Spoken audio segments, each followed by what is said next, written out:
بسم اللہ الرحمن الرحیم اعوذ باللہ من الشیطان الرجیم بسم اللہ الرحمن الرحیم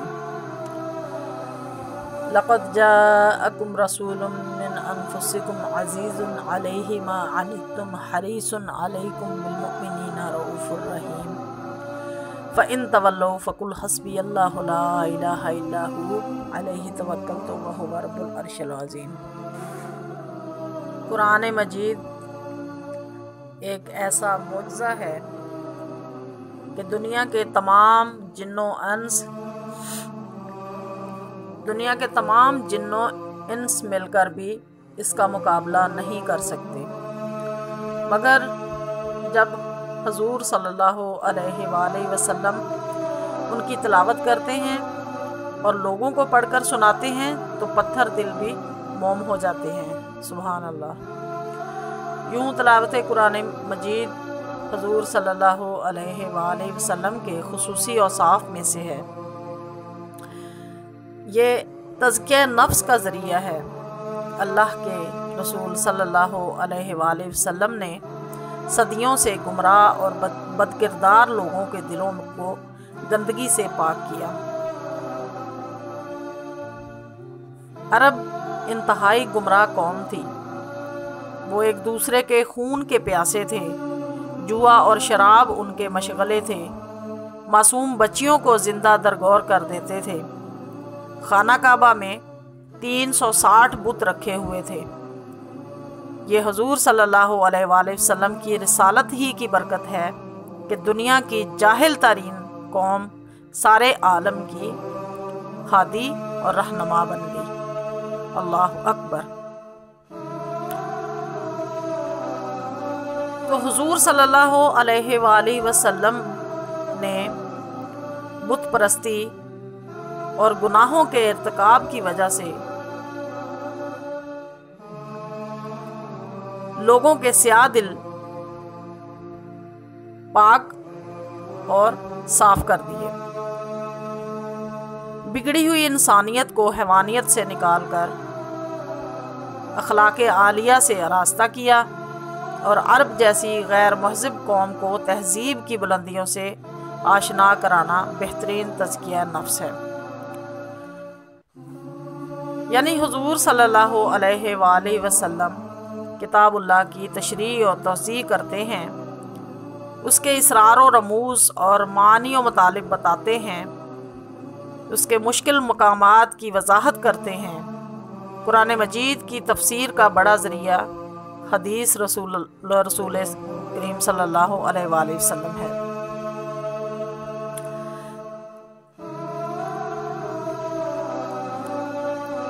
یہاں پر مولانا حالی رحم اللہ کا ایک شعر ہے: عرب جس سے کرنوں سے تھا جوہل چھایا، پلٹ دی بس ایک آن میں اس کی کایا۔ اور ایک اور جگہ میں نے مولانا ظفر علی خان صاحب کا شعر پڑھا تھا: جو فلسفیوں سے کھل نہ سکا اور نکتہ وروں سے حل نہ ہوا، وہ راز ایک کملی والے نے بتلایا چند اشاروں میں۔ تو جو میں نے اوپر آیت مبارکہ پڑھ کر سنائی، اس میں اس کا معنی اور مطالب کچھ اس طرح سے ہے: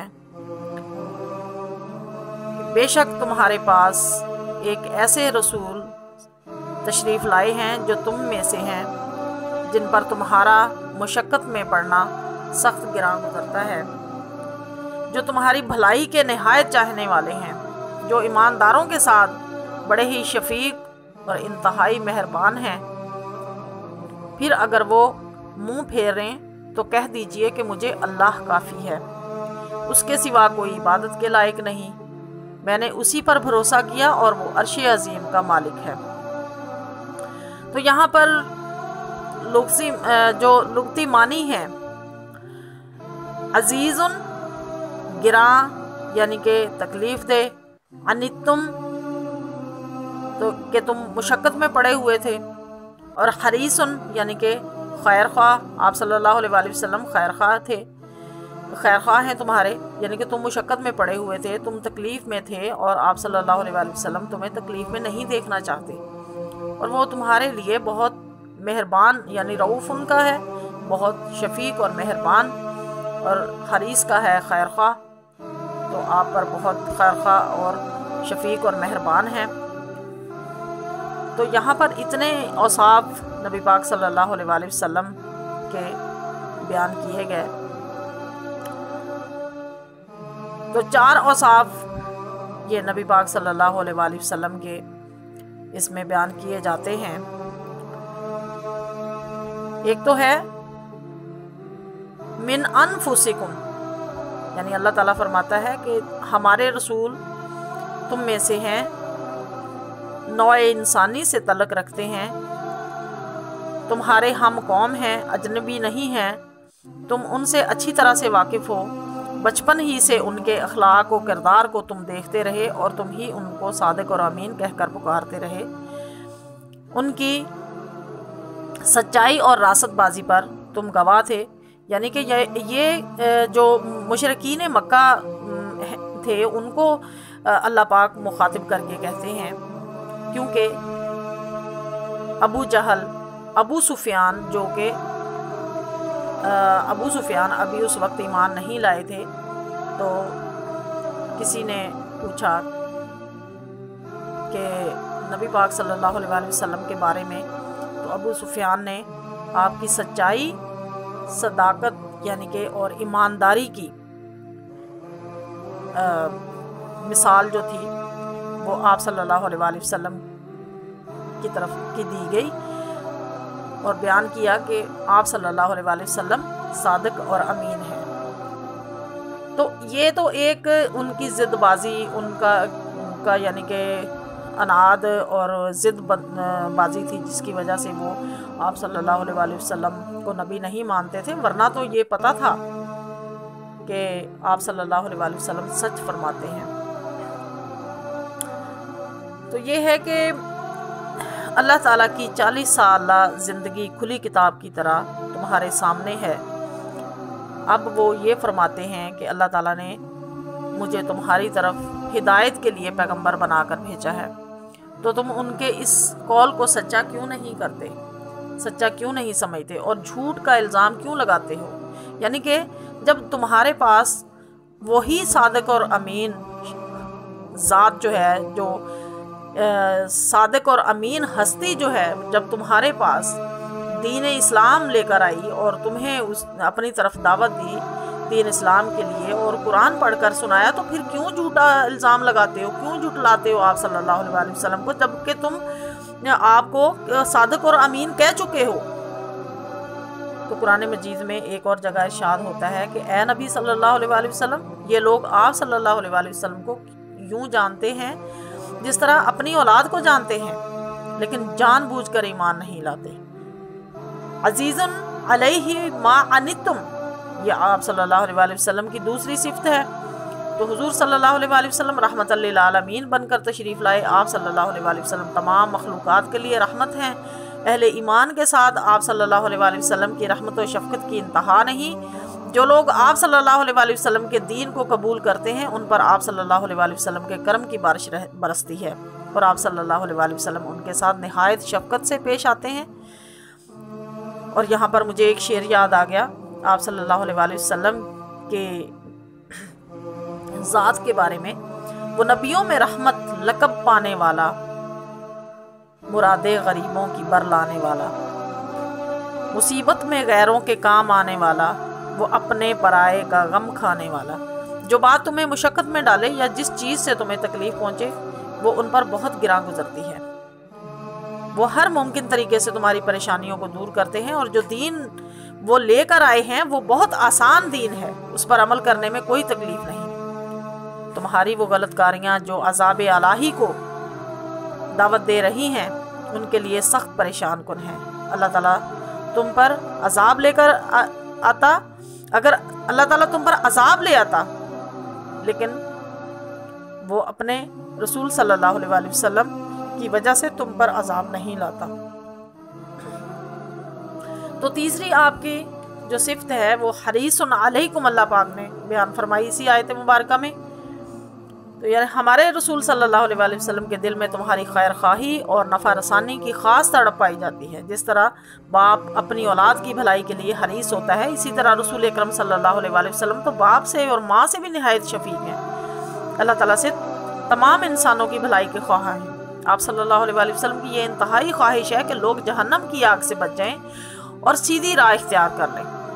तो आखिर में अल्लाह पाक ने नबी पाक सल्लल्लाहु अलैहि वसल्लम को ये दुआ सिखाई कि मुझे अल्लाह काफ़ी है, यानी कि फ़इन तवल्लौ फ़कुल हस्बी अल्लाहु ला इलाहा इल्ला हु अलैहि तवक्कलतु व हुवा रब्बुल अर्शिल अज़ीम। यानी कि आप सल्लल्लाहु अलैहि वसल्लम फरमा दीजिए कि अल्लाह के सिवा कोई इबादत के लायक नहीं और मेरे लिए मेरा अल्लाह ही काफ़ी है जो कि अर्श अज़ीम का मालिक है। खुदा के सिवा छोड़ दे सब सहारे कि हैं आरज़ी ज़ोर कमज़ोर सारे।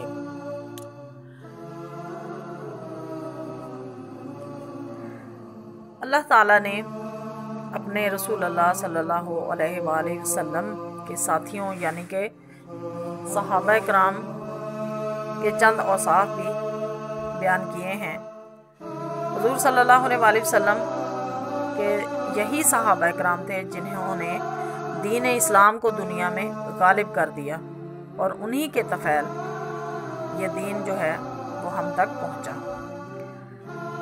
तो इस्लाम का ज़माने में सिक्का बिठा दिया, अपनी मिसाल आप हैं याराने मुस्तफ़ा। तो सहाबा कराम के बारे में अल्लाह पाक ने कुरान मजीद में बहुत डिटेल के साथ, बहुत तफसील के साथ, बड़ी वजाहत के साथ उनके औसाफ बयान किए हैं। एक तो सहाबा कराम की काफरों पर सख्ती, काफरों के लिए आपका सख्त होना। उन सहाबा कराम की ये खसूसियत है कि वो कफ़ार के लिए कवी और सख्त हैं, बातिल की कुव्वत के मुकाबले में डट जाते हैं और नतीजा से बेनियाज होकर अल्लाह ताला की राह में जहाद करने के लिए निकल पड़ते हैं। दीन हक की खातिर वो बड़ी से बड़ी कुर्बानी पेश करने से दरेग भी नहीं करते। और उसके बाद आपस में एक दूसरे के लिए रहमदिल हैं। सहाबा कराम यानी कि रहमदिल और शफीक भी हैं, आपस में खलूस मोहब्बत के पैकर हैं, जज्बा क़ुव्वत से सरशार हैं, आपस में बड़ी मुरव्वत और हमदर्दी का इजहार करते हैं। तो दूसरा इबादत के लिए भी यानी कि सबकत लिए हुए हैं। इन सहाबा कराम का ये वस्फ़ है कि जब उनको देखो तो रुकू में होते हैं या सजदे में होते हैं, यानी कि वो कसरत से नमाज़ें पढ़ते हैं और किसी वक्त भी याद खुदाबंदी से गाफिल नहीं होते। तो कुरान मजीद एक जगह उनकी इस तारीफ़ के लिए आयत पेश करता है। तो कुरान मजीद में इरशाद है, अल्लज़ीना यज़्कुरूनल्लाह क़ियामन व क़ुऊदन व अला जुनूबिहिम। वो लोग जो अल्लाह ताला की याद में मसरूफ़ रहते हैं, खड़े भी और बैठकर भी और लेट कर भी। इन नफूस कुदसिया को अगर किसी शय की तलाश है तो वो सिर्फ़ और सिर्फ अल्लाह ताला का फ़ज़ल है और उसकी खुशनुदी और रज़ामंदी है। ये हर काम में अल्लाह ताला की खुशनुदी के ख्वाहां और अमल में उसके फ़ज़ल के तलबगार हैं। उन बुज़ुर्ग हस्तियों के चेहरों पर कसरत इबादत के बायस एक अजीब किस्म का नूर और एक लतीफ़ सी चमक पैदा हो जाती है, जिसे देखकर लोग आसानी से उनको पहचान लेते हैं। उनकी ये खसूसियात तौरात और इंजील भी बयान कर चुकी हैं। अल्लाहु अकबर। मोमिनों की ये सिफ़ात तौरात में भी बयान हुई, इंजील में भी इनकी मिसाल एक खेती से दी गई है। जिस तरह खेती कोंपल निकालती है और ये कोंपल रफ्ता रफ्ता मजबूत हो जाती है, फिर अपने तने पर सीधी खड़ी हो जाती है, इसी तरह मुसलमान अभी कमज़ोर है, उनकी तादाद भी अभी ज़्यादा नहीं, लेकिन रफ्ता रफ्ता उनकी क़ुव्वत व ताकत में इजाफ़ा होगा, उनकी तादाद बढ़ेगी और इस्लाम दिन ब दिन दुगनी रात चुगनी तरक्की करेगा और कफ़ार के इस्लाम को और कफ़ार का जो यानी कि दीन है उसको ख़त्म करने آپ کے سارے منصوبے خاک میں مل جائیں گے۔ وہ مسلمانوں کو دیکھ کر دل ہی دل میں جلیں گے، لیکن ان کا کوئی کچھ نہیں بگاڑ سکتا۔ تو یہ قرآن پاک کی ایک آیت مبارکہ ہے جس کی میں نے آپ کو تفسیر بیان کی اور جس کی تشریح میں نے آپ کے سامنے پیش کی۔ تو نبی پاک صلی اللہ علیہ وآلہ وسلم کے تھرو، آپ کے ذریعے سے یہ آیات صحابہ کرام تک پہنچی، اور صحابہ کرام رضوان اللہ اجمعین نے اس پر عمل کیا، اور آج وہ الحمدللہ سرخرو ہوئے۔ تو امید کرتی ہوں کہ آپ کو یہ ویڈیو پسند آئی ہوگی۔ ویڈیو پسند آئی ہے تو لائک کیجئے، شیئر کیجئے، چینل کو سبسکرائب نہیں کیا تو چینل کو بھی سبسکرائب کیجئے۔ تو ملتے ہیں ایک نئی ویڈیو کے ساتھ، تب تک کے لیے اجازت دیجئے۔ اللہ حافظ، فی امان اللہ۔